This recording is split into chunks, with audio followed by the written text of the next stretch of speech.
अस्सलाम वालेकुम। अरब में एक औरत थी, उसका नाम उम्मे जाफ़र था।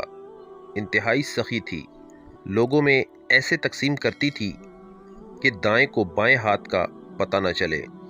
कुछ दिनों से वो एक रास्ते से गुज़रने लगी। उस रास्ते पर दो अंधे बैठे होते। ये दोनों सदाएं लगाते। एक की सदा होती, इलाही मुझे अपने फजलो करम से रोज़ी अता कर। दूसरा अंधा कहता, या रब मुझे उम्मे जाफ़र का बचा हुआ अता कर। उम्मे जाफ़र उन दोनों की सदाएं सुनती और दोनों को अता करती। जो शख्स अल्लाह का फ़ज़ल तलब कर रहा था उसे 2 दरहम देती, जबकि उम्मे जाफ़र के फ़ज़ल के तलबगार को वो एक भुनी हुई मुर्गी अता करती।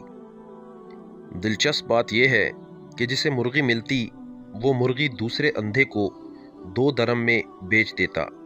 कई दिनों तक ये सिलसिला चलता रहा। एक दिन उम्मे जाफ़र उस अंधे के पास आई जो उम्मे जाफ़र का फ़ज़ल तलब करता था और उससे सवाल किया, क्या तुम्हें 100 दिनार मिले? अंधा हैरान हो गया। नहीं, मुझे सिर्फ़ एक भुनी हुई मुर्गी मिलती जो मैं 2 दरहम में बेच देता था।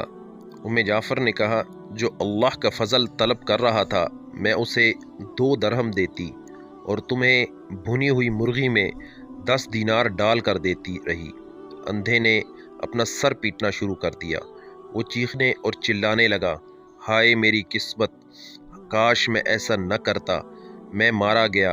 उम्मे जाफ़र ने कहा, यकीनन अल्लाह का फ़ज़ल तलब करने वाला कामयाब है और इंसानों के फ़ज़ल का तलबगार महरूम है।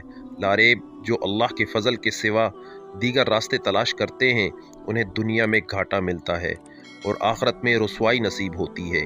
कम ही ऐसे होंगे जो फाकों से मरते होंगे।